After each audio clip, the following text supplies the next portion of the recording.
All right, so we're looking at this in all the phases then. Okay, so during development, you're very unhappy with this, aren't you? I'm not entirely unhappy with this because if I'm still at 20 life, then it just becomes an anthem.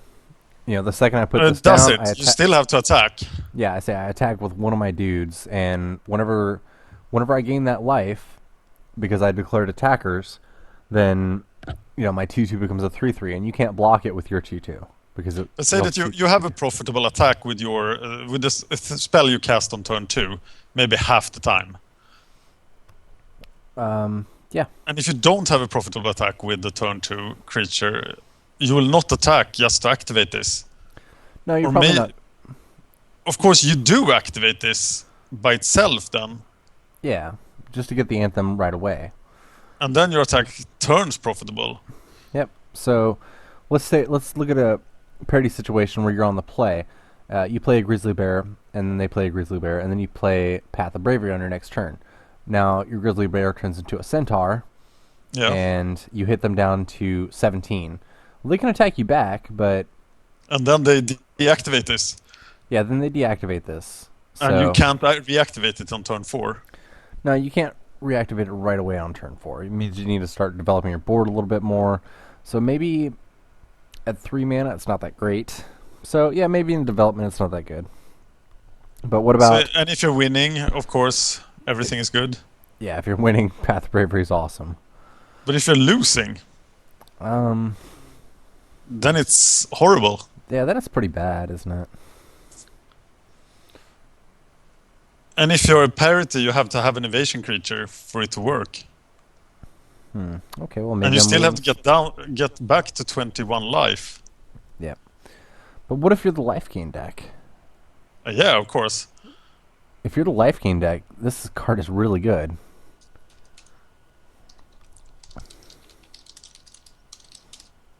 It is very good in the life gain deck.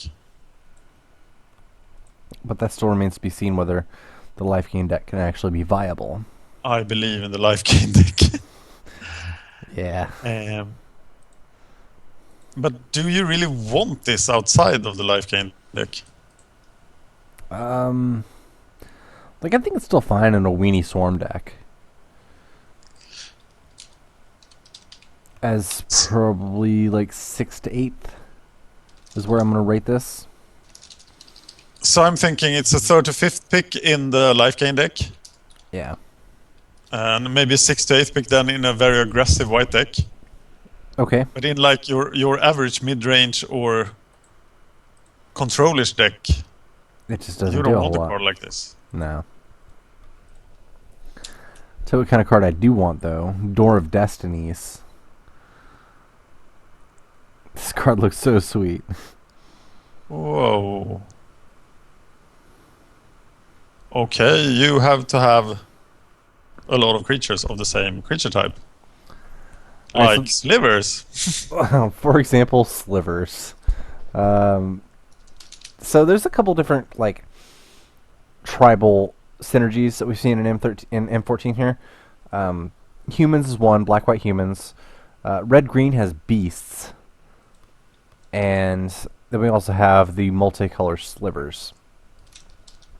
And the way I'm looking at it is Door of Destinies is going to work with all those decks, and it's not even bad in the other types of decks because it can be like It's not. it could be a sort of anthem. So even if you have something in your hand, like let's say a Clonian Hydra, scrolling down here, Yeah. then you cast Door of Destinies. You get to put whenever you cast the Hydra, you get to put a +1/+1 counter on the Clonian Hydra. Or not a counter. You get the Clonian Hydra gets a +1/+1 just by casting the Hydra. So the next creature card that's in your hand that you're going to cast, you cast Door of Destinies, and that creature comes in a little bit bigger.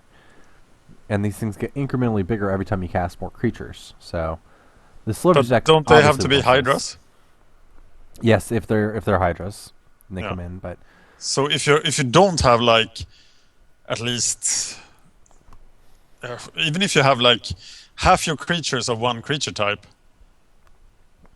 or let's say you have like 3 creatures of one creature type, then this is unplayable, right? yeah, then this is unplayable. But But if you have half your creatures, 8 creatures, 7. yeah, if you have 8 creatures as beasts, then this card is very, very playable. Um,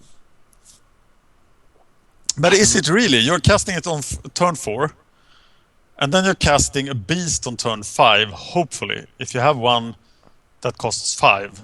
Maybe yeah, your beast is already cast, or maybe it will be cast later. So you're still getting no effect from this card. Then you eventually cast the beast.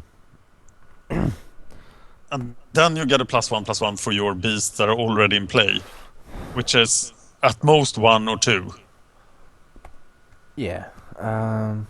It sounds very marginal unless you are totally dedicated to one creature type. Yeah, that's the way I'm looking at it right now. Is when I'm, because I was thinking of immediately when I saw this card was beasts.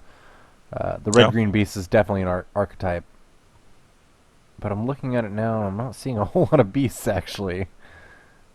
Is that even an archetype? I thought it was. I thought it was too. Well, we've got the Colonian Husker, which is a 2/2 or a 3/3 for 2, or for 2 greens. We have Rumbling Baloth, and we have the Marauding Maulhorn. So we have like 3 beasts in this set. Okay, then it's not an archetype. No, that is not an archetype, is it? What about humans? I mean, humans is an archetype, right? There's no synergy. There's no like human stuff. Now we got 2, 3, 4, 5. We got a lot more humans. Yeah. 6, 7, 8, 9, 10, 11, 12, 13, 14, 15, 16. Yeah, so we get a lot more That humans. sounds like an archetype. 17. A couple of those humans were from blue or red, but I was just looking at the black-white human archetype. It's about 12 or 13 humans in the black-white human archetype. So, yeah, I was looking at this card thinking about the beast archetype where I'm not casting any beasts anyway until turn 5 or 6. And then Dwarven Destinies look really sweet, but I think this is only really playable in the Slivers deck then, isn't it? And even then it's not that good. Yeah, I'm thinking that you could jump through all those hopes, and then in the end you get half travel preparation. Yeah. So, maybe this is not that good. Though, of course, the effect is still there. So if you cast the creature a bit later, the bonus, it doesn't look very good. It looks like the Slivers deck will be getting these. Yep. So, and they probably need to pick Slivers instead of this. Yeah. So where do we rate this then? I mean, yeah. How good is it in Slivers? Think you have cast. It's turn 4. You cast 2 Slivers. You're casting this, and then your opponent sort of have the time to stabilize because you dawdle around with this. Then on turn 5 you're casting a Sliver, and then it starts to look pretty nice. And then the second Sliver makes it insane. Yeah. So you can look at it as whenever you cast a Sliver, that Sliver's also a Muscle Sliver. That seems pretty good. Yes. So maybe it's a 3rd to 5th pick in Slivers? Yeah, and just unplayable everywhere else.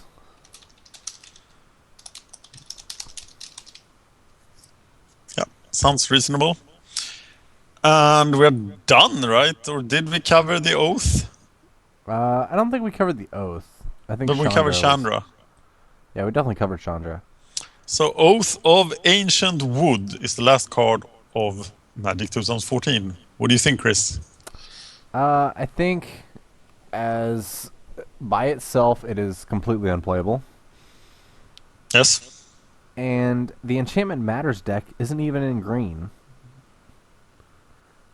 So That's very true.